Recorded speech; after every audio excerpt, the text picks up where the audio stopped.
Hi everyone, and welcome back to our video on the Language Technique Glossary. Now this is part 2 of our 3-part Language Technique Glossary, and in this video we'll just simply be continuing through the techniques which you can use and looking at examples of those techniques in a bit more detail. So continuing on from the techniques that we've already looked at, let's start by looking at the idiom. Now, the idiom creates a colloquial and informal technique in a way to characterize. So sort of very much like a colloquial language, it's more just a specific facet of that overall genre of technique. It's a commonly used expression whose meaning isn't clear from the words used. So it's something which is a bit metaphorical or a bit unclear to someone who wouldn't usually be using that sort of expression. This is particularly strong in Australian usage, and we get that Australian slang, which to the outsider doesn't really make any sense because it doesn't really seem to express what the author is actually trying to say. So if we look at an example of idiom, dying means kicking the bucket. So kicking the bucket is just a sort of metaphorical, colloquial way of saying that someone died. We just get that sense that ideas are translated into almost a different dialect. Frustration could be translated to banging your head against a brick wall. Or saving money could be making ends meet. Techniques like that which are metaphorical, which are colloquial, and which really show a casual tone for the reader. Let's have a look at imagery as a technique.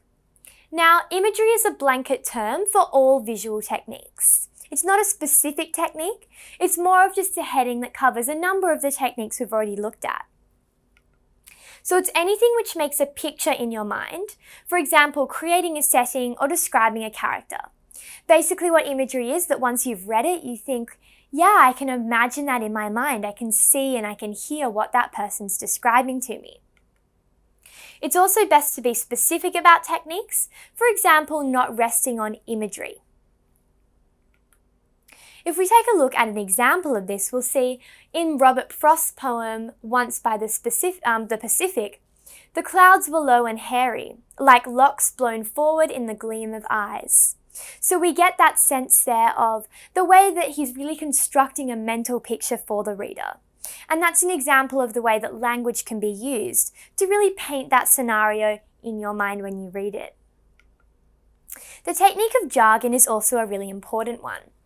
Jargon is particular words that are used and understood only by people who are experts or specifically involved in different groups.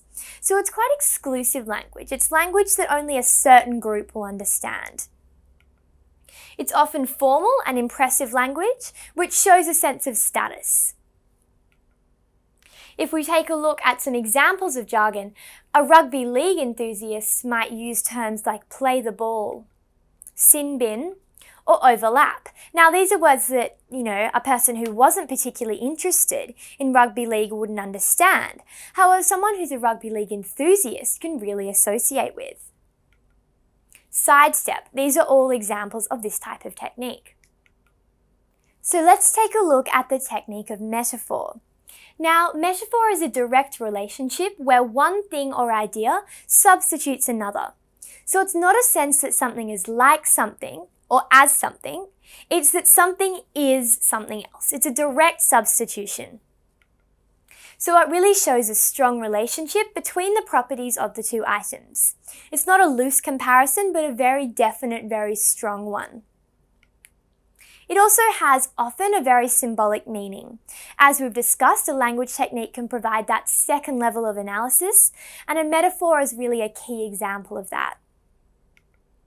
So if we look at an example of metaphor, the goalkeeper was a strong rock. We get the sense that the goalkeeper is this strong rock fortress, protecting the goal against the enemy. The curtain of night fell down onto the village. So night is literally a physical curtain falling down. The technique of motif is also a really important one, and one which is particularly common in text, one that you'll really need to be able to identify. So a motif is a recurring important idea or image mentioned at key points in a text. So it seems to go on and on and on in the text. It seems to be always coming up, always there. So this can be often more than one motif to create that extra level of complexity. This differs from a theme in that a motif can actually be expressed by a single word, not an idea or a sentence. So it's something which really can be expressed through a physical object and on a more metaphorical level, suggesting a deeper meaning.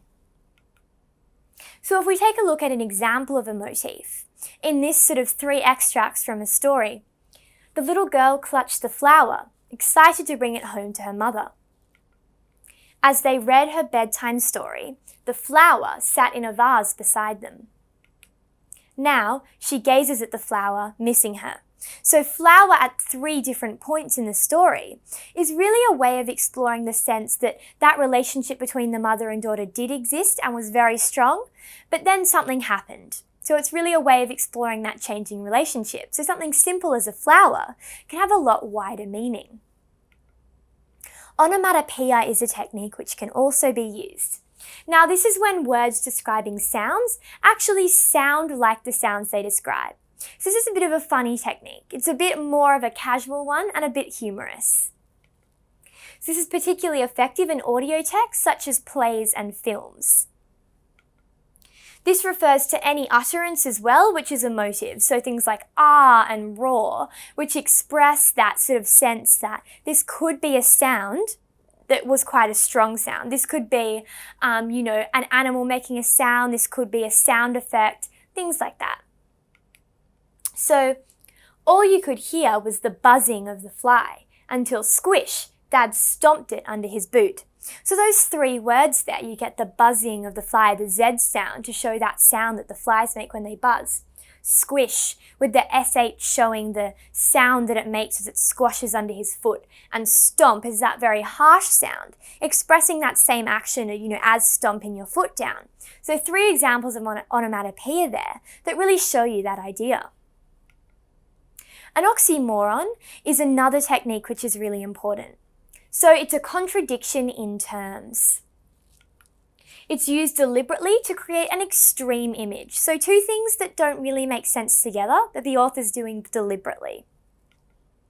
It's also for humorous purposes. For example, a character might actually use 2 contradictory words in their statement to show their ignorance. So an oxymoron is a really important technique with a lot of different ways to apply.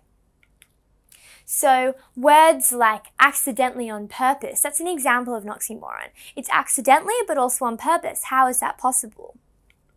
Express queue. It's supposedly moving fast but you're still in a queue. The love-hate relationship, that's sort of 2 different elements, love and hate, the opposite emotions.